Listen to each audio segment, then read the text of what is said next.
ठीक है, कोई नहीं। जय भीम, जय जोहार। अभी हम जो है जुड़ चुके हैं दशहरा पे हाथरस कवरेज पे जो गोदी मीडिया इस टाइम पे कवर कर रही है। अचानक जो है सुशांत सिंह राजपूत से हाथरस मामले पर आ गई है, उनके एकदम से जो बदल गया है उनका जो रुख वो देखने लायक है। और इस चर्चा में हमारे साथ जुड़े हुए हैं अशोक दास जो दलित दस्तक के संपादक हैं, भाषा सिंह जो वरिष्ठ पत्रकार है, और मेरे साथ जुड़े हैं मेरे सहकर्मी सुमित चौहान। आप सबका बहुत बहुत स्वागत है। सर, मैं पहले आपसे पूछना चाहूंगी अशोक सर कि ये जो अचानक जो रुख बदला है मीडिया का, मेन स्ट्रीम मीडिया का, उसका क्या कारण है कि अचानक से जो है पहले जो गोदी मीडिया करते थे सरकार के खिलाफ कोई कुछ बोलता नहीं था, लेकिन हाथरस मामले पर हमें देखने को मिल रहा है कि वो अचानक से हाथरस पहुंच जाते हैं और वहां से जो है ग्राउंड रिपोर्ट देते हैं, फैमिली से बात करते हैं, पीड़िता की फैमिली से बात करते हैं और उसको सच दिखा रहे हैं। तो क्या मजबूरी बन गई है उनकी अभी इस वक्त? सबसे पहले तो मीडिया जो दिखा रहा है, जो कह रहा है, उसके लिए धन्यवाद, क्योंकि वो चाहे जिस वजह से दिखा रहा है उससे कम से कम एक बात निकल के सामने आई है, बात आगे बढ़ी है। तो सबसे पहले तो मीडिया का धन्यवाद। दूसरी बात कि मीरा, आपने जो कहा कि सुशांत सिंह राजपूत से निकल के हाथरस चली आई है, तो इस बीच में आप एक कनेक्शन छूट रहा है आपसे। सुशांत सिंह राजपूत और हाथरस के बीच में किसान आंदोलन है। जी जी। तो किसान आंदोलन एक कड़ी है बीच में, और कहीं ना कहीं जो मीडिया है क्योंकि किसान आंदोलन होता है और वो अभी जोर पकड़ना शुरू करता है। किसान आंदोलन देश भर से तमाम खबरें आने लगती है, किसान ट्रैक्टर लेके निकल गए, जगह जगह धरना प्रदर्शन होने लगे। इसी बीच में हाथरस की घटना होती है जो कि काफी दुर्भाग्यपूर्ण है, और चूंकि हम लोग उस समाज से आते हैं तो हमारे लिए बहुत पीड़ा की भी बात है। लेकिन कहीं ना कहीं किसान आंदोलन को, चूंकि उसका एक व्यापक असर होता और किसान आंदोलन से देश भर के लोग जुड़ते हैं, और किसान एक ऐसा वर्ग है जिसमें हर जाति, धर्म, वर्ग के लोग सम्मिलित होते हैं। कोई बड़ा किसान है, कोई छोटा किसान है, कोई खेतिहर मजदूर है। तो कहीं ना कहीं उस मुद्दे को भी डाइवर्ट करने की कोशिश की जा रही है। ये जो नया जो हाथरस केस हुआ है उसको इतना आगे बढ़ा के। अब बाकी तो देखिए, मीडिया ऐसी जगह है जहाँ पे जज भी एक खास लोग हैं, जहाँ पे वकील भी खास लोग हैं, इंस्पेक्टर पुलिस, डीएम, एसपी, सब वही लोग हैं। तो उनको जब जैसे मर्जी होती है तब वैसे वो उसको चला ले जाते हैं। और फिलहाल एक चीज ये है, दूसरी चीज ये है कि इसको मैं अब इसके बीच में मैं फिर से एक बार कह दूं कि मीडिया चाहे जिस वजह से दिखा रहा है, ये हमारे लिए अच्छी बात है, क्योंकि ये मुद्दा आया, क्योंकि कहीं हमारे दर्शकों को ये ना लगे कि मैं इस बात को खारिज कर रहा हूँ। और दूसरी चीज एक ये है कि जो मीडिया से जुड़े हुए जो लोग बारीकी से चीजों को देखते हैं वो पकड़ पाए होंगे कि जब सुशांत सिंह राजपूत का मुद्दा आया तो एक न्यूज चैनल बहुत अचानक से निकल के सामने आता है, टीआरपी में नंबर 1 पे चला जाता है, और जो लोग सालों से उस पे बैठे हुए थे नंबर 1, नंबर 2 की पोजीशन पे, वो धराशायी हो जाते हैं।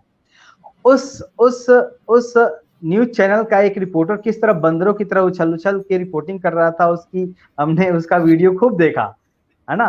तो वो जो चीज है तो वो टीआरपी पे गेन कर ले जाता है। तभी क्या होता है, सारे लोग मायूस हैं, सारे मीडिया के लोग मायूस हैं कि भाई एक आदमी आगे बढ़ गया। अब उसी में मीडिया के हाथ में ये मुद्दा लगता है हाथरस का, और कहीं ना कहीं इससे एक सिंपैथी जुड़ी हुई है, एक बहुत बड़ा तबके की सिंपैथी जुड़ी हुई है। तो वो इस मुद्दे के जरिए अपनी टीआरपी बटोरता है, टीआरपी बटोरने की भी कोशिश करता है। क्योंकि आप देखिए कि जो एक न्यूज चैनल जो टीआरपी में बहुत आगे बढ़ गया था, उसका एडिटर कह रहा है कि मीडिया वाले हाथरस मुद्दे पे राजनीति कर रहे हैं। तो मीडिया की आपस की जो खींचतान है वो साफ बताती है कि इसमें एक टीआरपी का भी खेल है। जी बिल्कुल, टीआरपी के बिना तो मीडिया जो है वो चीख भी नहीं मारेंगे उसके जो लोग हैं, तो वो टीआरपी का तो खेल समझ में ही आता है। भाषा जी, मैं आपसे जानना चाहूंगा कि टीआरपी तो एक मकसद है ही मीडिया का, उसके बिना तो वो कोई काम करते नहीं है, लेकिन एक ट्रस्ट डेफिसिट भी हुआ है लोगों में मीडिया के प्रति, खासकर जो मनु स्ट्रीम मीडिया, उसको मेन स्ट्रीम नहीं कहते, मनु स्ट्रीम मीडिया है, उसमें उसके प्रति एक अविश्वास भी लोगों में आया है, और लोगों को ये अब बात समझ में आने लगी है कि लोग एजेंडा चला रहे हैं और बहुत सारी चीजें जिनके ऊपर कवरेज होनी चाहिए थी उसको ये नहीं करते हैं। तो क्या ये एक मजबूरी बन गई है इंडियन मीडिया की कि अब इस तरह के जनवादी मुद्दों पर भी उनको समय की जो नब्ज है उसको पहचानते हुए, क्योंकि बहुत लंबे समय तक तो उन्होंने इसको कवर ही नहीं किया था। देखिए, यहाँ पे उन तमाम पत्रकार साथियों को जो वहाँ पे कवर कर रहे हैं, और खास तौर से जिसमें महिला पत्रकार बहुत बड़ी संख्या में है, उन सबका जो योगदान है इस मुद्दे पर काम करने का, वहाँ बने रहने का, सबको एक तरह से सलाम करते हुए, अप्रिशिएट करते हुए, मैं ये जरूर कहना चाहूंगी आपके मंच पे कि यह एक ऐसा मुद्दा अभी नहीं है या अभी हम जजमेंटल हो जाएं इस गोदी मीडिया या कॉरपोरेट मीडिया या जो मनुवादी मीडिया है, इसके बारे में अभी फैसले की घड़ी नहीं आई है, अभी उसने प्रूव नहीं किया है। इसकी वजह कुछ खास हैं जिन पे मैं बात करना चाहूंगी। जैसे अशोक जी ने कहा अभी कि टीआरपी का खेल है, एजेंडे का खेल है, रिपब्लिक टीवी और बाकी टीवी चैनल्स के, मैं यहाँ खुल के हमेशा से तमाम टीवी चैनल्स के या मीडिया घरानों के नाम लेकर ही बात करती हूँ। तो उनके बीच टीआरपी का खेल हो सकता है, आगे बढ़ने पीछे हटने का खेल हो सकता है, लेकिन उससे बड़ी बात ये मुझे जो लगती है कि इस पर कवरेज बिना मास्टर्स के नहीं चल सकता, बिना जो आका बैठे हैं, जो मालिक बैठे हैं, जो कॉरपोरेट घराने बैठे हैं, कॉरपोरेट घरानों की जो राजनीतिक हित हैं, उनकी सहमति के बिना अगर हम यह सोचें कि भारत में ये वाला जो मीडिया है, जिस मीडिया की हम और आप बात कर रहे हैं, जो बड़े बड़े न्यूज चैनल्स हैं, वो कोई एजेंडे पे वो कोई कवरेज कर सकते हैं, तो शायद हम उसके स्ट्रक्चर या उसके ढांचे के बारे में जान नहीं रहे हैं। यहाँ पर आप एक दो छोटी छोटी खबरें आप प्लेस कर सकते हैं, छोटी खबरें आ जाएंगी, कुछ बीच में कवरेज हो जाएगी, थोड़ा प्रोटेस्ट हो जाएगा, लेकिन लगातार एक एजेंडे की तरह से हाथरस का आना, कई लेवल पे जो पावर स्ट्रक्चर्स हैं उनमें कुछ ऊपर नीचे हो रहा है, टीआरपी का खेल हो रहा है, पॉलिटिकल स्ट्रक्चर में खेल हो रहा है, पॉलिटिकल स्ट्रक्चर में ठाकुरों और ब्राह्मणों के बीच में जो खेल हो रहा है, योगी और मोदी में जो खेल हो रहा है, योगी और अमित शाह में जो खेल हो रहा है, तो ये सारी चीजें 2024 को ध्यान में रखकर भी हैं। ये भी हमें ध्यान में रखना चाहिए कि उस लिहाज से ऊपर नीचे पावर बैलेंसिंग, किसको शासन करना आता है, क्योंकि जिस समय हम बात कर रहे हैं, जिस समय हाथरस हो रहा है, उस समय योगी को अगला प्रधानमंत्री बनाने के लिए के दावेदार के तौर पर पेश करने के लिए एक पूरा का पूरा तंत्र काम कर रहा है, और उस तंत्र में उसके अपने लॉजिक्स हैं। उसमें यह है कि ठाकुर प्रधानमंत्री नहीं हुआ, क्षत्रियों का राज होना चाहिए, ये सब हम जानते हैं। तो ऐसे में यह जो मुद्दा है हाथरस वाला मुद्दा, क्योंकि जितनी लंबा इसमें साइलेंस रहा, आप देखिए कि 14 तारीख को घटना होती है, जब तक ये मीडिया में नहीं आता, लोकल मीडिया में आता है, उसके बाद इसमें कुछ नेता आते हैं, कुछ एक्टिविस्ट आते हैं, फैक्ट फाइंडिंग होती है, लड़की दिल्ली पहुंचती है, पीड़िता का दिल्ली पहुंचना निश्चित तौर पे इसमें एक ड्रामेटिक शिफ्ट लाता है पूरे के पूरे विमर्श में। और दूसरी जो बहुत जरूरी बात है कि इसमें गुस्सा है लोगों में ऐसा नहीं है। कल मैं जंतर मंतर पे भी थी, जिस बड़े पैमाने पे कोरोना काल में जिस बड़े पैमाने पे लोग जुटे, और तमाम धाराओं के लोग जुटे हुए थे, दलित लाइफ मैटर्स एक सेंट्रल नारा आपका बन रहा है, तो उसमें निश्चित तौर पे मीडिया के लिए 3-4 चीजें खेलने के लिए थी। महिला पत्रकार का वहां पहुंचना, उनका डटे रहना, एक एविडेंस के तौर पर पेश करना कि लाश जलाई। अगर वो महिलाएं नहीं होती, बतौर पत्रकार वहां नहीं होती, दर्ज नहीं कर रही होती, तो शायद बहुत आराम से बोल दिया गया होता, जो बाद में बोलने की पूरी कोशिश की कि उसके परिजन थे जब लाश जलाई जा रही थी, और हम और आप इसके बारे में कोई प्रमाण नहीं पेश कर सकते थे, कितनी भी कोशिश कर लेते हम।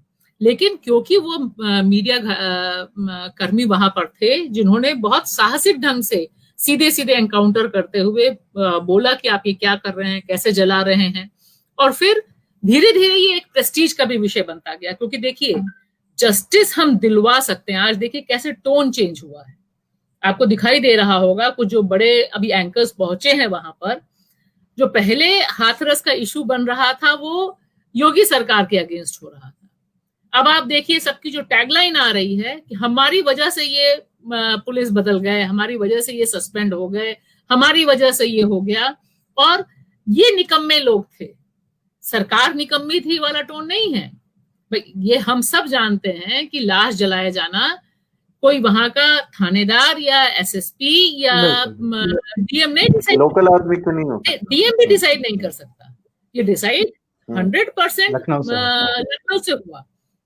लेकिन गुस्सा लखनऊ के प्रति ना जाए, इस गुस्से में आपका विलेन जो है सबसे पहले वो थानेदार बन जाए, कोतवाल बन जाए। तो मैं कह रही हूँ कि ये तो क्या आप कहने की ये कोशिश कर रही हैं कि आप ये कहने की कोशिश कर रही हैं कि जो मीडिया है उसने जो एक बहस थी कि योगी सरकार जो कि सत्ता में बैठी हुई है उसने जिस तरीके से तानाशाही वाला रवैया अपनाया, उसके उस बहस को जो है वो अधिकारियों की तरफ, ब्लेम गेम की तरफ मोड़ दिया है मीडिया ने। इसकी पूरी गुंजाइश हमें आज दिखाई दी, पूरी गुंजाइश। कल से आप देखिए कि जिस तरह से बात हो रही है कि हाँ अब जस्टिस मिल गया, हमने जस्टिस हासिल कर दी। मतलब आप ये सोचिए कि हाथरस की जो पीड़िता है उसे जस्टिस मिल रहा है कि नहीं मिल रहा है। मैं कह रही हूँ सारी चीजें हैं, लेकिन एक जो व्यापक कॉन्सेप्ट है कि वहां हमने नार्को टेस्ट के बारे में किसी ने बात की, कितने बड़े बड़े जो टीवी चैनल्स वहां पहुंचे हुए हैं, उन्होंने क्वेश्चन किया कि नार्को टेस्ट 100% गलत है, गैर कानूनी है, ये थ्रेटनिंग है।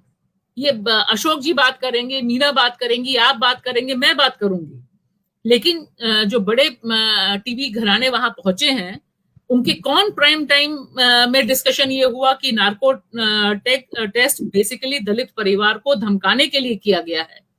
तो ये जो गेम है, पहली बात तो ये है कि ये बहुत अच्छा है जिस भी वजह से हुआ। मुझे तो ये भी लगता है मैंने भी वही स्टूडियो में कहा, हाँ आपने बिल्कुल सही कहा कि जिस भी वजह से हुआ, उनके जो भी कंपल्शंस हो उसकी वजह से, जिस भी कंपल्शन की वजह से हुआ, लेकिन हाथरस में जो इन लोगों ने किया भी, जिस तरह से लाश जलाई और लाश जलाने के अगले दिन ही कहा कि बलात्कार नहीं हुआ, क्योंकि इनको लगा कि सब कुछ इनके हिसाब से हो जाएगा। जो पीआर कंपनी को इन्होंने पैसा दिया, कितना पैसा दिया ये तो आप नहीं पता कर पा रहे हैं, लेकिन ये कम से कम सामने आया कि पीआर एजेंसी को इन्होंने हायर किया। और आप पाएंगे कि पत्रकार बिरादरी लगातार इस पे बोल रही है। तो जिस भी वजह से ये जो दरार पावर स्ट्रक्चर में हुई है, उसकी वजह से हाथरस जो इशू बना, कितने समय तक बना रहेगा बहुत से हो सकता है। कल भी लोग आशंका जता रहे थे, प्रधानमंत्री को टॉनिक के बारे में इंटरव्यू करने वाली जब एंकर वहां पहुंची थी तो लोग सोच रहे थे कि भाई अब उन्होंने दावा किया कि मैं पहुंच रही हूँ और न्याय हो जाएगा। तो यहाँ तो पीड़िता बैकग्राउंड में चली गई, पीड़िता का परिवार बैकग्राउंड में चला गया, पूरा जो हैरेसमेंट है होना एक बड़ी खबर बन गई है। एंकर का होना वहां बड़ी खबर बन गई। तो इसमें बहुत सतर्क निगाह अभी रखने की जरूरत है, क्योंकि अभी जो गेम हो रहा है वह गेम उस गुस्से को डाइवर्ट करने का, वह गेम इस इनजस्टिस पे बहुत सुनहरे पर्दे डालने का। तो ये मुझे लगता है बहुत अहम है।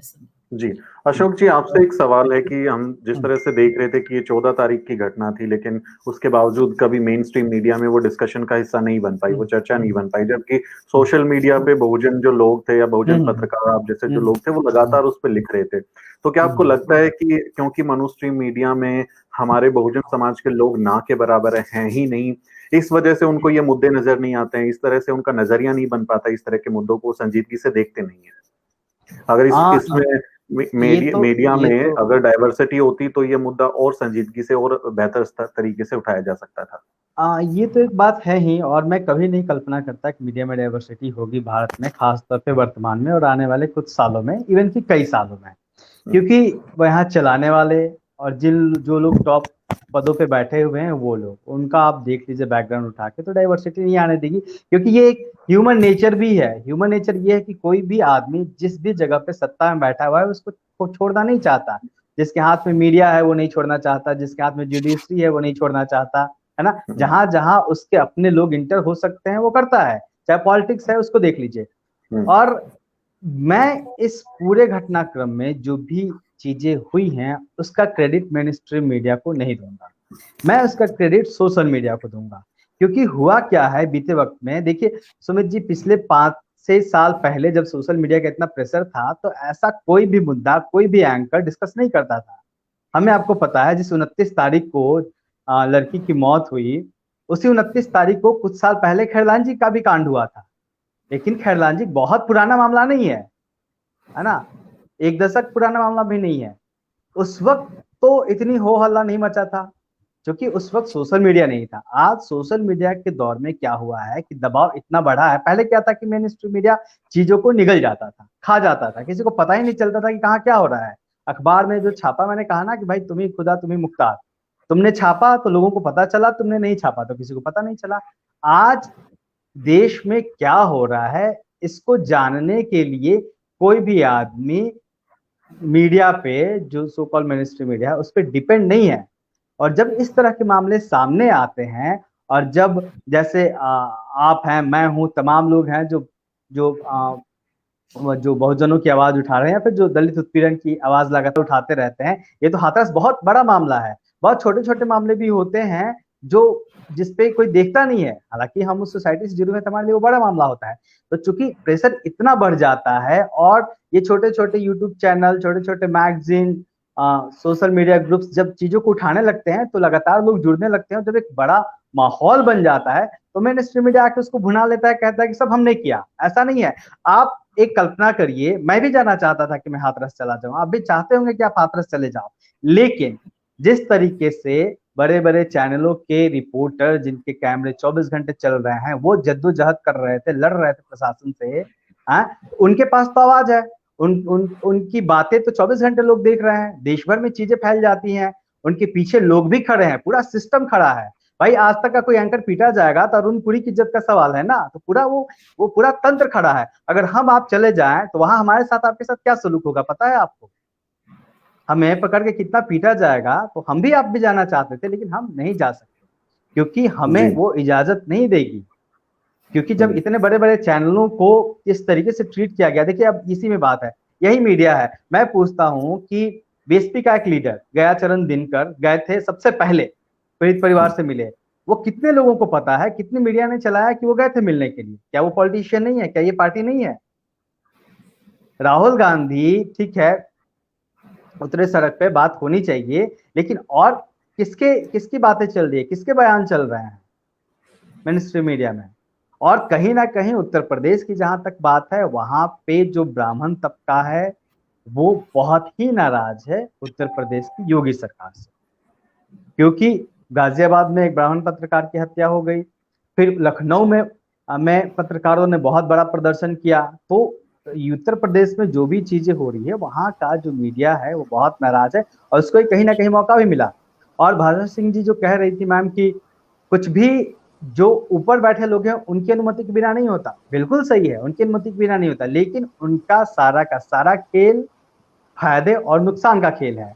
इसी लॉकडाउन के पीरियड में मैम कितने अखबार बंद हो गए, कितने एडिशन बंद हो गए, कितने लोग निकाले गए? क्यों भाई? फायदा नुकसान का ही तो खेल था। उनको अपनी इज्जत तो बचानी नहीं थी कि भाई हम 4 संस्करण बंद कर देंगे तो हमारी प्रतिष्ठा पे आंच आ जाएगी, क्या इतना बड़ा ग्रुप है इसने 4 संस्करण बंद कर दिए। नहीं, सिर्फ फायदा नुकसान की बात। यहाँ फायदा है, यहाँ टीआरपी है तो चलेगा। लेकिन फिर भी मैं कहता हूँ कि हाँ, जो भी हुआ अच्छा हुआ, ये मुद्दा बना और इससे कहीं ना कहीं एक लोगों में जागृति आई, दलित समाज के लोगों में जागृति आई। और इस तरह की चीजें, और एक चीज और, जितने भी डिस्कशन हुए हैं, पैनल बैठे हैं, उसमें कितने दलित सोसाइटी के जो इंटेलेक्चुअल है उनको जगह दी गई? क्या उनकी बात नहीं सुनी जानी चाहिए? क्या उनका भी एक पक्ष है, उसको नहीं सुना जाना चाहिए चैनलों को?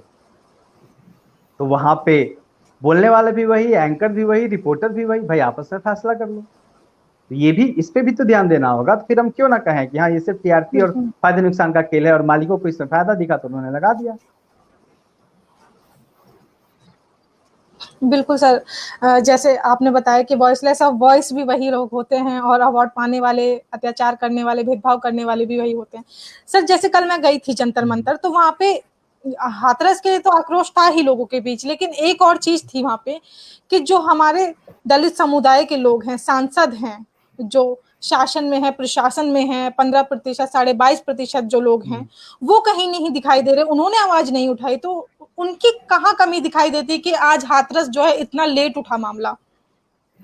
देखिए, आप ये कल्पना मत करिए कि भारत में रिजर्व सीटों के उम्मीदवार समाज के मुद्दों को पार्लियामेंट में उठाएंगे। मैंने 5 साल पार्लियामेंट कवर किया और उस दौरान मैंने देखा कि SC/ST कमीशन की रिपोर्ट पे भी चर्चा हुई, मैंने पटल पे रखी गई, पार्लियामेंट के पटल पे रखी जाती है, मैम को पता होगा। लेकिन उस दौरान गिनती के सिर्फ कोरम पूरा करने के लिए MPs पार्लियामेंट में उस वक्त मौजूद थे और वो भी सब आपस में बातें कर रहे थे, कोई डिस्कशन नहीं हुआ। तो अगर लोग इस मुद्दे के प्रति गंभीर होते तो कम से कम जो SC/ST के सांसद हैं, जिनकी संख्या तकरीबन 150-200 होती है मिला के, उनको तो मौजूद होना चाहिए। असल में वो आवाज उठाएंगे, उनको अगली बार टिकट मिलेगा नहीं। और रिजर्व सीटों का जो ढांचा होता है, जो स्ट्रक्चर होता है, वो ऐसा होता है कि वहां पे वही कैंडिडेट जीतेगा जिसको सवर्ण लॉबी वोट करेगी। अब जिसको सवर्ण लॉबी वोट नहीं करेगी वो नहीं जीतेगा। और किसी भी एक्टिविस्ट को ये लॉबी वोट नहीं करेगी, क्योंकि कोई भी नहीं चाहता कि एक्टिविस्ट आए।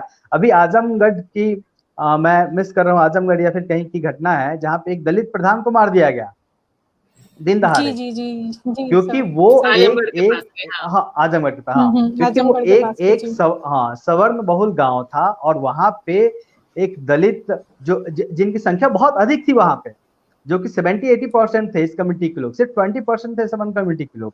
वहां पे एक दलित कमेटी का आदमी जीत के आता है और जो बाबा साहब की बातों को, बहुजन आंदोलन की बातों को लोगों के बीच में कहता है, वो लोगों से पछता नहीं है, वो मार दिया जाता है। तो जब एक ग्राम प्रधान के लेवल पे आप एक्सेप्ट नहीं कर सकते, स्वीकार नहीं कर सकते किसी व्यक्ति को, तो आप कैसे पार्लियामेंट में आने देंगे उनको? तो मेरी मैं बिल्कुल, मेरी बहुत सिंपैथी है जो दलित सांसद हैं, आदिवासी सांसद हैं, वो बहुत बेचारे हैं, बेचारे बहुत निरीह हैं, उनको पॉलिटिक्स करनी है, उनको टिकट लेना, वो बेचारे कभी आवाज नहीं उठाएंगे। ये देख लीजिए रामदास अठावले को, कितनी कविताएं कहते हैं ये मोदी जी की, हंसते हैं लोग उन पे, शर्म आनी चाहिए। लेकिन क्या होता है, उनको भी ऐसे लोग चाहिए जो उनपे सिर्फ आके कविताएं कहें। भाषा मैम, आपसे एक सवाल है मेरा, जैसे आपने पहले भी बताया इस चर्चा में कि ज्यादातर जो है महिला एंकर गई थी, महिला जो पत्रकार थी वो इस स्टोरी को कवर करने गई थी और सब जगह देखा भी गया है। तो क्या ये चैनल की तरफ से मजबूरी थी या उनकी भरपाई करने के लिए गए थे? ये मीडिया पॉलिटिक्स थी, क्या था ये जो सिर्फ महिलाएं ही ज्यादातर दिखी? मुझे लगता है कि बहुत ज्यादा इनके पास समय तो नहीं रहा होगा कि सोचें कि कौन जा पाएगा वहां पर या कैसे जाएंगे।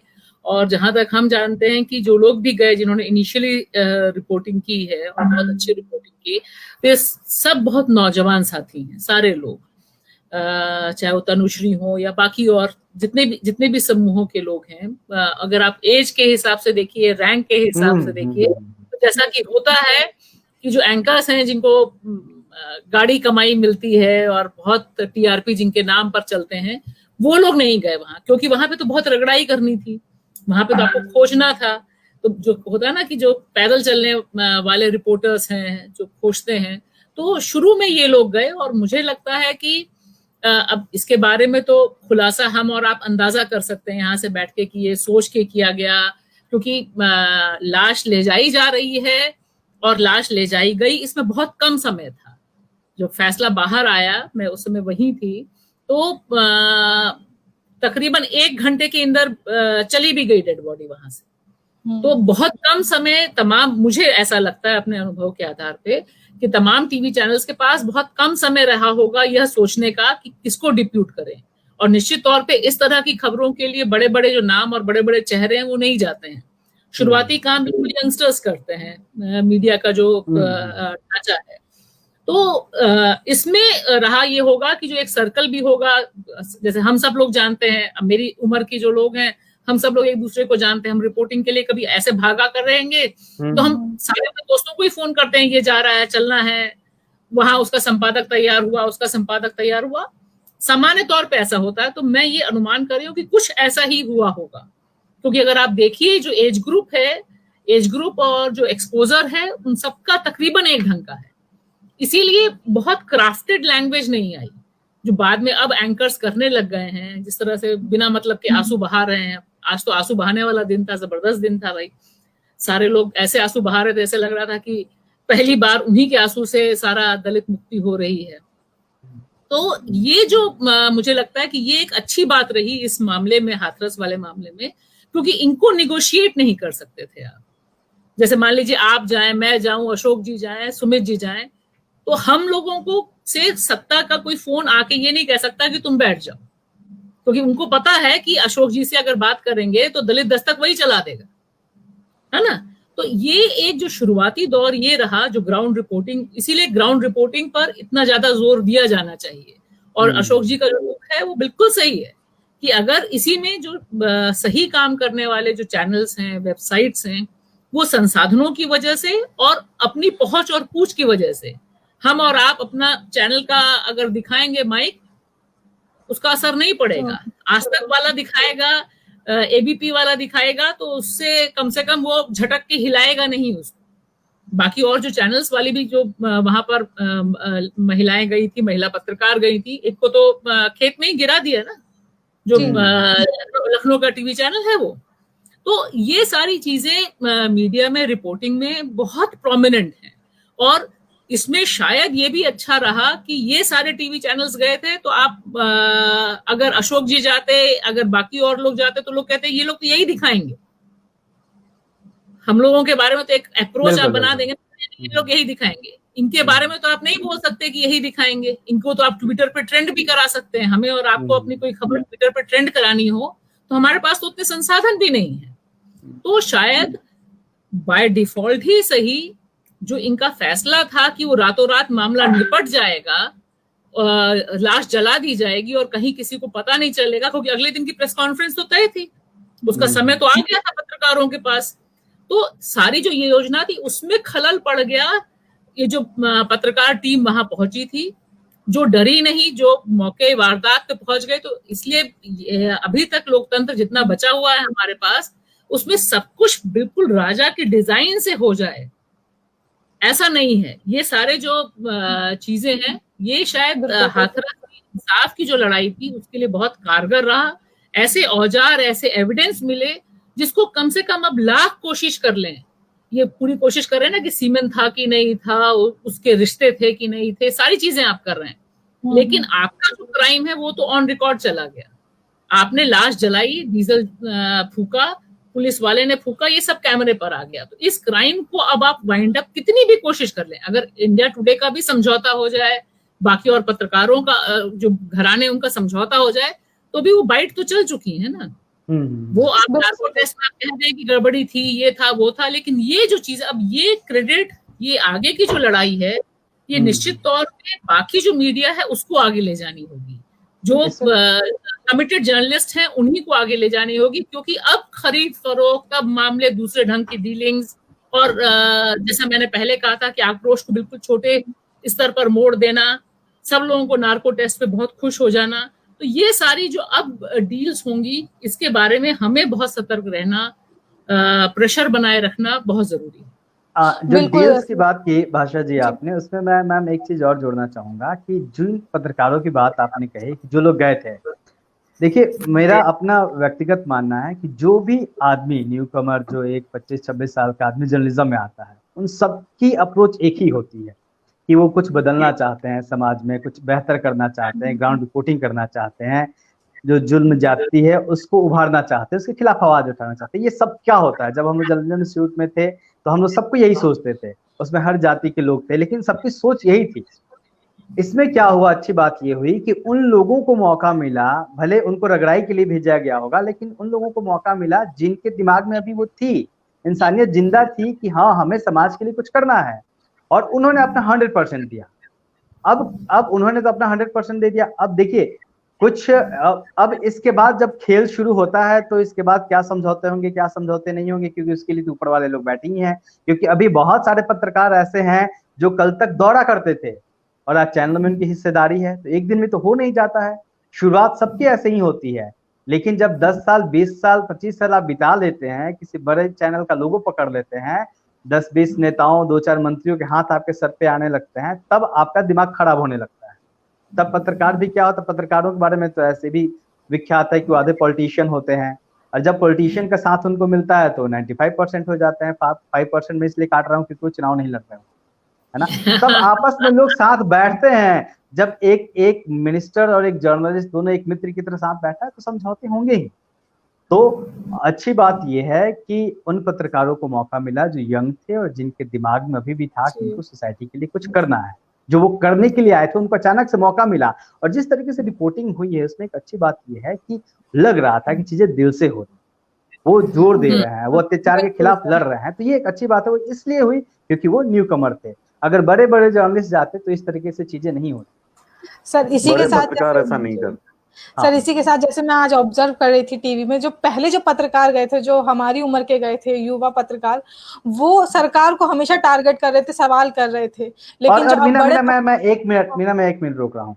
बड़े पत्रकारों का देखिए, इसी देश में प्याज महंगा होता है और स्टेट गवर्नमेंट चली जाती है। इसी देश में और भी मुद्दों पे सरकारें गिरी हैं। अगर मेन स्ट्रीम मीडिया और बड़े पत्रकार इतने सिंपैथाइज हैं इस इशू को लेकर, तो मेरी चुनौती है कि वो योगी सरकार की इस्तीफे की मांग करें और ये चैनल चलाएं और ये मुहिम चलाएं कि योगी जी इस्तीफा दे। तब मैं मानूंगा कि हाँ, जो बड़े पत्रकार हैं और चैनल है और जो मालिकान हैं, वो सचमुच में इस मुद्दे को साथ लेके चल रहे हैं। वही सर मैं बता रही हूँ।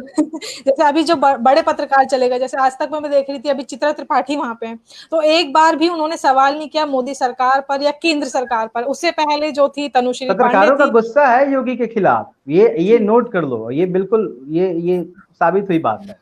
हाँ जी। तो अब मैं आखिरी सवाल पूछूंगी सुमित, उसके बाद मैं तुम्हें थमा दूंगी सब। दोनों से अब SIT बिठा दी गई और आज CBI को भी सौंप दिया गया, तो अब कितना मुमकिन है इंसाफ मिलना? क्योंकि CBI तो पहले से ही हम लोग जानते हैं किसके इशारों पर काम करती है। तो भाषा मैम पहले आप बता दीजिए फिर। बहुत अच्छा रहा कि परिवार ने पहले ही बोल दिया कि हमें CBI नहीं चाहिए, हमें चाहिए सुप्रीम कोर्ट के नेतृत्व में जांच होना। तो मेरे ख्याल से परिवार के ये बोलने के बाद अब कोई गुंजाइश ही नहीं है। और इस देश में CBI कैसे काम कर रही है इसका जिंदा एग्जाम्पल, जिंदा उदाहरण सुशांत है। तो मुझे लगता है कि कितना अन्याय इस केस के साथ केंद्र सरकार और योगी सरकार कर सकती है। कभी भी हाथरस की पीड़िता को न्याय ना मिले इसकी गारंटी करने के लिए जो कुछ भी किया जा सकता है वो सब ऊपर से लेकर नीचे तक खुले आम हो रहा है, खुले आम। तो CBI को जाने के बाद मुझे लगता है कि आज की तारीख में आप किसी से भी पूछिए, पत्रकार तो अलग बात है, बाकी लोगों से भी पूछिए, तो वो सब जानते हैं कि CBI को जाने का मतलब है कि जो योगी जी कहेंगे, जो मोदी जी कहेंगे, वह CBI करेगी। तो और वो लोग क्या करेंगे यह भी हमें पता है।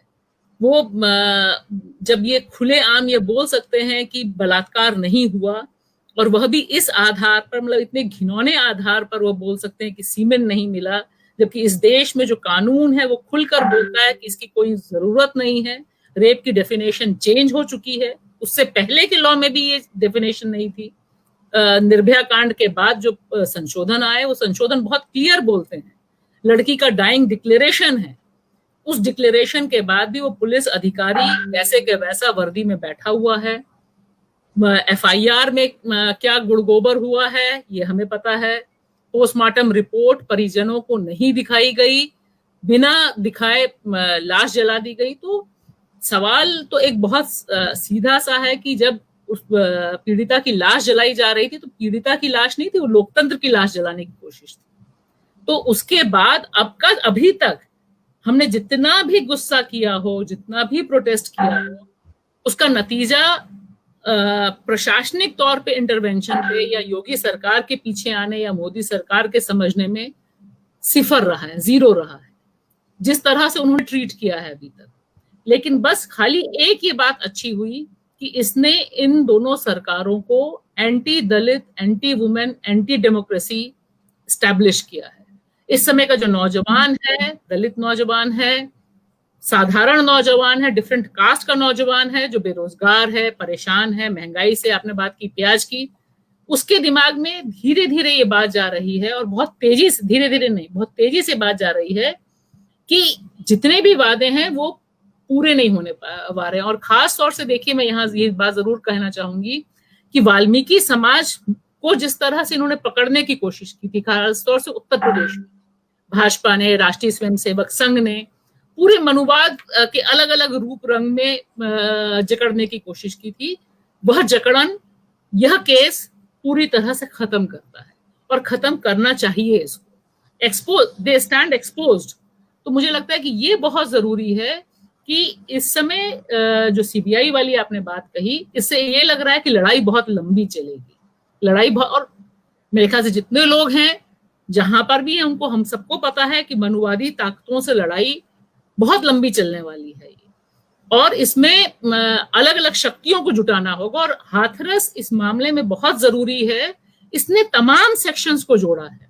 आप देखिए जो जो लोग उतरे हैं उनकी अपनी अपनी वजहें हो सकती हैं, अलग अलग स्टूडेंट ऑर्गेनाइजेशंस जो उतरे हैं, अलग अलग महिला संगठन जो उतरे हैं, तो ये कड़ी होना बहुत जरूरी थी। अगर एक सेक्शन उतरा होता, खाली एक सेक्शन उतरा होता, तो इनके लिए मैनेज करना, दबाना, लाठी चलाना, कुछ भी आप कर सकते थे। एक चीज और जोड़ना चाहूंगी मैम इसमें, मैम जैसे परिवार वालों की मांग थी कि सीबीआई जांच होनी चाहिए, तो अब इसके आगे क्या? नहीं, परिवार वालों की मांग, सीबीआई परिवार वालों की मांग थी, उन्होंने बहुत स्पष्ट किया और इस मामले में उस परिवार वाले को मैं बिल्कुल सलाम करना चाहती हूँ जिस मैच्योरिटी का उन्होंने इस्तेमाल किया है। उन्होंने बहुत साफ कहा कि हमें सीबीआई मांग नहीं चाहिए, हमें सुप्रीम कोर्ट के नेतृत्व में जांच चाहिए, क्योंकि उन्हें पता था सीबीआई जांच होगी तो उनका बेड़ा गर्क होगा, उनको और दबाव, क्योंकि देखिए किस तरह से सुशांत वाला मामला रिया पे टल गया और रिया अंदर चली गई और भाई चला गया अंदर। तो एक खौफ बाकी तमाम लोगों के दिमाग में है कि जिस तरह से मैनिपुलेट होता है केस, और इस केस में तो इतना ज्यादा मैनिपुलेशन स्टेट पावर की तरफ से है, जहां आप लाश जला दे रहे हैं, पोस्टमार्टम रिपोर्ट में गड़बड़ी कर रहे हैं, डाइंग डिक्लेरेशन को नहीं, मतलब मेरे ख्याल से भारत का इकलौता केस होगा अभी तक का जहां लड़की के 2 बयान कैमरे पे मौजूद हैं, जहां पे वो बोल रही है कि मेरे साथ बलात्कार हुआ। मुझे तो आज तक याद नहीं, मैं 30 साल से समय हो गया मुझे पत्रकारिता में, जहां पे लड़की का इतना बड़ा एविडेंस है, लड़की नाम ले रही है, और तब भी पुलिस प्रशासन, पूरी सरकार इस बात को स्थापित करने में लग गई है कि बलात्कार नहीं हुआ, कुछ और रिश्ते थे, कुछ ये था। और वहीं दबंग जातियों के पंचायत होने दे रहे हैं आप। 12 गांव कैसे लड़ गए आपके? आप हमें और उनको अंदर नहीं जाने दे रहे, सांसदों को अंदर नहीं जाने दे रहे थे, किस तरह से 12 गांव के ठाकुर और ब्राह्मण बैठ गए? तो ये जो मनुवादी स्ट्रक्चर को ठप्पा लगाया जा रहा है, इससे ये साबित होता है कि लड़ाई आगे बहुत लंबी और तीखी होगी, बहुत आसान लड़ाई नहीं है ये। और मुझे लगता है कि इस समय हमें ये भी सोचना चाहिए, और सोच रहे होंगे लोग, जो लोग आंदोलन वाले कर्ता लोग हैं, कि परिवार को कैसे सुरक्षित रखा जाए। हमारे सामने उन्नाव है, कुलदीप सेंगर पर बलात्कार का आरोप लगाने वाला पूरा परिवार साफ हो गया, यही सरकार थी। तो ये बहुत जरूरी है कि किस तरह से दलित, बहुजन और बाकी जो समाज है जो लोकतंत्र को बचाना चाहता है, वह इस मामले में इसी तरह से एकजुटता दिखाए। जो मीडिया के तमाम कर्मी हैं, जितने भी हैं, नौजवान हैं, कम उम्र के हैं, ज्यादा उम्र के हैं, जिनके अंदर भी थोड़ा जमीर जागा है, हम इसे एक प्रेस्टीज का इशू बना के यहां तक ले जाएं कि अब और नाइंसाफी ना हो। न्याय कब मिल पाएगा, कितना मिल पाएगा, लेकिन गरिमा के साथ खिलवाड़ किसी भी सूरत में, कोई भी रिपोर्ट, मैं सबसे अपील करती हूं कि एक लाइन भी अगर कोई फेसबुक, व्हाट्सएप पे लिखे हाथरस पीड़िता के खिलाफ, उसके परिवार के खिलाफ, उसका करारा जवाब देना चाहिए। We should not be silent. वो जो पूरा का पूरा साजिश रची जा रही है पीड़िता के चरित्र हनन की, परिवार के चरित्र हनन की, उसका हमें हर मोर्चे पर, जितने भी हमारे पास प्लेटफॉर्म्स हैं, जितने भी हमारी आवाज में दम है, उसका हमें तुरंत उसको काउंटर करना और नेस्तनाबूद करना, ऐसे लोगों को पर्दाफाश करना जरूरी है। और सीधे सीधे सवाल पूछना चाहिए कि अगर तुम्हारे घर तुम्हारी जाति की लड़की के साथ होता तो क्या तुम ऐसे ही किस्सा कहानी करते? सीधा सीधा सवाल उनके ऊपर इशारा करके हमें पूछना जरूरी है। शुक्रिया, मुझे अब थोड़ी सी इजाजत आपको देनी पड़ेगी। शुक्रिया मैम, शुक्रिया जी। बस मेरे एक छोटा सा सवाल है आप लोगों से जाते जाते, आखिरी टिप्पणी, कि जिस तरह से भारतीय मीडिया ने मौजूदा सत्ता के प्रति एक तरीके से समर्पण, सरेंडर वाला भाव रखा, और बहुत सारे जो एक्टिविस्ट थे या हमारे जैसे जो लोग थे जिन्होंने आवाज उठाई सरकार की, कुछ भी जो कुछ गलत हो रहा था उसके खिलाफ में, तो टुकड़े टुकड़े गैंग या फिर देश तोड़ने वाला, देशद्रोही और तमाम तरह के लेबल हम लोगों को दिए गए। लेकिन अब वही मीडिया जब हाथरस जाता है तो उसको धक्के दिए जा रहे हैं, उनके फोन टेप किए जा रहे हैं, उनको पटक दिया जा रहा है जमीन पे। तो ये भस्मासुर वाली जो स्थिति मीडिया ने बना दी है कि जो जिसके पक्ष में वो खड़े थे, जब लगा उस आदमी को कि ये तो हमारे खिलाफ जा रहे, तो वही टारगेट पे आ गए हैं अभी, तो जो उन्होंने हमारे खिलाफ जो माहौल बनाया था। तो आपको लगता है कि ये वक्त आ गया है कि इनको सुधर जाना चाहिए? आखिरी टिप्पणी आप दोनों की। जी आप बोलिए। जी मैं बोल दूं। हाँ, आप थक गई होंगी, बहुत बोला आपने जी। हाँ, ये सुधरेंगे कैसे और सुधारेगा कौन? हम लोग सबके जर्नलिज्म से जुड़े हुए लोग हैं, हमें पता है कि खबर चल रही होती है और एक फोन आता है और खबर बदल जाती है, खबर रुक जाती है, आधी खबर रुक जाती है। तो ऐसे में सुधरने वाली तो बात ही नहीं है, सब में चाबी भरा हुआ है और जैसे आदेश होगा वैसे करना है। मीडिया अब उस दौर में नहीं रहा जब मैंने एक वक्त में जो जनसत्ता के संपादक थे उनका इंटरव्यू किया था, मैं प्रभास जोशी सर का, और उस दौर में कई कहानियां होती थी कि जिसमें मालिकान फोन किया करते थे और वो कहते थे कि मैं अभी लिख रहा हूँ, 5 मिनट बाद कहो फोन करने के लिए, अब मैं फोन करूंगा। वो कौन सा दौर था? अब बहुत वक्त बदल गया है। अब लोग देखो, राज्यसभा टीवी से कितने सीनियर लोगों को निकाल दिया गया एक झटके में। तो अब मीडिया कर्मी है ना, वो नौकरी कर रहे हैं। और इन तमाम बातों के विषय में एक दो बातें जोड़ के अपनी बात खत्म कर दूंगा कि देखिए, कहीं पे भी ये चीज, मैं मीडिया पे बहुत बात नहीं करूंगा, थोड़ा सा इधर भी बोलना जरूरी है कि किसी भी घटना में क्या होता है, वो उस घटना के बाद आप 6 महीना बाद, मैं देखना चाहूंगा कि 6 महीने बाद कितने लोग जाते हैं उस परिवार से मिलने और पूछने की कैसे हो, अभी आपने क्या हुआ, आपके साथ न्याय मिला कि नहीं मिला। कितने ऐसे चैनल हैं जो लगातार उस पर ध्यान देंगे कि हाँ, इसको न्याय मिलने। डीएम जो कह रहा था कि मीडिया वाले आज हैं, आधे चले गए, कल चले जाएंगे, वो सही कह रहा था, वो सही कह रहा था बिल्कुल। मतलब हम लोग कितना भी डिस्कशन कर ले, जमीन की सच्चाई वही है। तो 6 महीने 1 साल बाद उस परिवार के पास कितने लोग जाते हैं मिलने, कितने लोग उसकी खैर खबर रखते हैं, ये एक इंपॉर्टेंट चीज होगा। ये मैं इस पे ध्यान रखूंगा। और सुमित, आप भी ध्यान रखना, 1 साल बाद हम लोग चलेंगे वहां पे देखने के लिए, ठीक है? दूसरी चीज ये है कि इस देश के प्रधानमंत्री कहते हैं कि दलितों को मत मारो, मुझे मारो, ठीक है, सबको स्टेटमेंट पता है। और उसी देश में SC/ST कमीशन, यानी अनुसूचित जाति आयोग, अनुसूचित जनजाति आयोग, सफाई कर्मचारी आयोग, तीनों आयोगों का चेयरमैन का जो पद है, अध्यक्ष का, महीनों से खाली पड़ा है।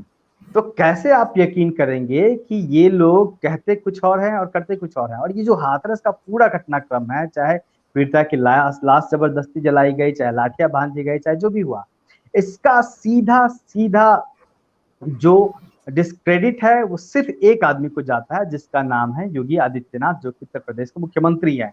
और इस पूरे मामले में सबसे बड़े विलेन वही हैं, क्योंकि कोई भी चीज, जैसे भाषा मैम कह रही थी कि बिना लखनऊ, ये इतना बड़ा मुद्दा बन गया था कि बिना लखनऊ के तो यहाँ पे पत्ता भी नहीं हिल रहा होगा, है ना? तो अगर मीडिया सचमुच में न्याय दिलाना चाहता है तो एक ही मांग होती है कि योगी आदित्यनाथ जी इस्तीफा दें। और जैसे कि बीजेपी के अंदर से भी लोग कह रहे हैं, या फिर मायावती जी ने भी कहा कि अगर बीजेपी को चाहिए कि योगी जी से प्रदेश नहीं संभल रहा है तो किसी दूसरे को बना दें, क्योंकि वही बीजेपी का ही होगा 5 साल तक। तो ये बिल्कुल सही बात है, मैं उसका समर्थन करता हूँ कि हाँ, योगी आदित्यनाथ, अगर बीजेपी सचमुच में चाहती है कि न्याय मिले इस मुद्दे में, दलितों का जो गुस्सा है वो रुके, तो योगी आदित्यनाथ जी को मुख्यमंत्री पद से हटाया जाए, जो कि मुझे भी लगता है कि होगा नहीं। लेकिन इस पूरे मामले में जो सबसे बड़ा डिस्क्रेडिट जाता है वो योगी आदित्यनाथ जी को जाता है, प्रशासन तो मोहरा है। जी, जो आपने पूछा अभी, उसका मुझे लगता है कि एक पॉजिटिव एंगल ये है कि गाज जब जिस पे गिरेगी, जो कहते थे ना पहले, एक बहुत कोटेड कविता है, वो पहले उनके लिए आए, मैं नहीं बोला क्योंकि मैं वो नहीं, मेरे लिए आए, कोई रहा नहीं बोलने वाला। तो मुझे लगता है कि अभी जो दृश्य है, और खासतौर से जिस मीडिया की हम बात कर रहे हैं, कोरोना काल में, अशोक जी पता नहीं आपने आंकड़ा किया कि नहीं, लेकिन मेरे जो आकलन है, तकरीबन 4 से 5 हजार पत्रकारों की नौकरी गई। ऐसे पत्रकारों की नौकरी जिनके बारे में हम बात करते रहे हैं, जो Hindustan times, times of India, बाकी बड़े एडिशंस के एडिशंस बंद हुए हैं। तो सवाल है कि ये वही लोग थे या ये वही मीडिया था जो बहुत ही अपनी तस्वीर दिखा रहा था, कुछ ठीक हो जाएगा, कुछ भी गड़बड़ नहीं है, कहीं बेरोजगारी नहीं है, तो नंबर तो जो अभी हाल है लोकतंत्र का, उसमें कब किसका आएगा ये कहा नहीं जा सकता है। तो नंबर तो सभी के आने हैं। तो ये भाव जो है कम से कम मीडिया में यह भाव आना कि हम जब हाथरस, बहुत से लोगों के लिए एनकाउंटर भी है, ये बात मैं 100% मानती हूँ कि जो लोग गए शायद उन्होंने इससे पहले कभी नहीं सोचा होगा कि लोकतंत्र आप जब दिल्ली में बैठ के देखते हैं और जब आप गांव जाते हैं और वहां की जाति व्यवस्था देखते हैं, वहां का एनकाउंटर देखते हैं, तो बहुत जमीन आसमान का अंतर आपको दिखाई देता है। तो ये एक बहुत लर्निंग लेसन रहा होगा, ठीक उसी तरह से जैसे शाहीन बाग था लर्निंग लेसन। जितने भी विरोध में लोगों ने खबरें की, बहुत से ऐसे मेरे परिचित दोस्त रहे हैं जो अंदर से मानते थे कि हम सोच नहीं सकते थे कि मुसलमान औरतें ऐसी होंगी या मुसलमान ऐसे होंगे, वो झंडा इतना लेंगे। तो ये एक नोशन टूटता है ना आपका। तो उसी लिहाज से मुझे लगता है कि ये जो हाथरस वाला आंदोलन है, हाथरस वाला मुद्दा है, ये निश्चित तौर पे बहुत से पत्रकारों को इसने सोचने पे मजबूर किया है, क्योंकि सारे लोगों को आप नहीं खरीद सकते, कितना भी आप खरीदेंगे। मतलब हम विधायक और सांसद तो नहीं है कि आप चलो 3 सांसद आपके थे, 3 विधायक थे, आपने बाकी सारे 15 खरीद लिए। ये सब लोग भारतीय राजनीति में हो रहा है, लेकिन अभी तक आप सारे पत्रकारों को खरीद लें और सारे पत्रकारों को अपने हिसाब का कर ले, मुझे लगता है यह स्थिति अभी हमारी विधायकों वाली स्थिति नहीं हुई है पत्रकारों की। ऐसा कभी नहीं हुआ किसी फील्ड में। हाँ, तो नहीं, मतलब विधायकों में तो इन्होंने गजब ही कर दिया ना भाई। 3 विधायक आप सरकारी आपने बना ली, सरकार सारी बना लेंगे आप। तो ये मुझे लगता है कि, और ये जो शक्ति है, देखिए बाबा साहब भीमराव अंबेडकर का 2019 के आंदोलन से जो उदय दोबारा दूसरे परिप्रेक्ष्य में हुआ है, शाहीन बाग और नागरिकता संशोधन कानून के खिलाफ जो लड़ाई हुई, उसमें सबसे बड़ा आइकन बाबा साहब भीमराव अम्बेडकर ने। उसकी वजह यह थी कि लोकतंत्र और संविधान खतरे में था। तो ये जो इक्वेशन है कि इस समय जो सारी लड़ाई है वो बाबा साहब भीमराव अंबेडकर की प्रासंगिकता और उनके निर्देश में ही आपको चलानी होगी अगर आपको लोकतंत्र बचाना है। आप अभी तक कभी अंबेडकर का पोस्टर लेके नहीं उतरे थे, लेकिन लोग उतरे ना। कल भी हम गए वहां पे जंतर मंतर पे, मीना आप भी थी, आपने भी देखा होगा कितने बड़े पैमाने पे लोग नीला गमछा डाले थे और अंबेडकर हर जगह मौजूद थे। तो ये मुझे एक पॉजिटिव चीज, क्योंकि हर एक आंदोलन का जो दमन होता है वो बहुत चीजें सिखाता भी है।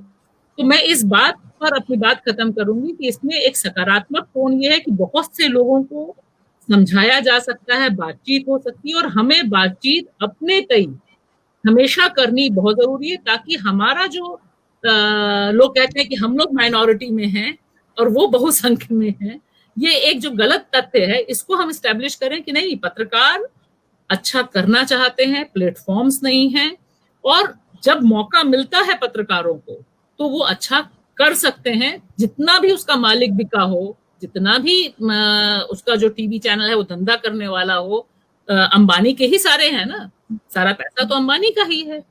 जो हर एक तीसरा पत्रकार भारत मीडिया में है वो अंबानी से पैसा पाता है। लेकिन इसके बावजूद पत्रकारिता की जील को जिंदा रखना बेहद जरूरी है। और ऐसे में मुझे लगता है, मेरा अंदर से मानना है कि हाथरस की जो ये इंसिडेंट है, इसके खिलाफ जो आक्रोश है, ये तमाम पत्रकारों को कम से कम अंदर से झकझोरेगा जरूर। और महिला पत्रकारों को तो इसने बहुत बड़े पैमाने पे, मैं बहुत अलग अलग ग्रुप्स में हूँ, उसने बहुत परेशान भी किया है अंदर से। तो ये एक बहुत पॉजिटिव चीज है कि ये जो दलित लाइफ मैटर है, ये इंडियन सिटीजन लाइफ मैटर्स वाला मुद्दा बन रहा है। ये एक जो इक्वेशन है, ये एक मुझे एक सकारात्मक इक्वेशन दिखाई देती है। कब तक चलेगी, कैसे हम चला पाएंगे, वो अलग बात है, लेकिन असर तो पड़ता ही है निश्चित तौर पे। जी शुक्रिया। आप सबका बहुत बहुत शुक्रिया भाषा मैम और अशोक सर कि आपने बहुत शॉर्ट नोटिस पे हमारा ये डिस्कशन, पैनल डिस्कशन में शामिल होने को आपने स्वीकार किया और बहुत विस्तार से बातें रखी। कुछ दर्शक सवाल पूछे लेकिन हम समय पार कर गए हैं, तो माफी चाहेंगे दर्शकों से। इस चर्चा में शामिल होने के लिए सर और मैम आपका बहुत बहुत शुक्रिया। बहुत बहुत शुक्रिया। जय भीम। जय भीम। जय हिंद सुमित, जय भीम मीना। जय भीम।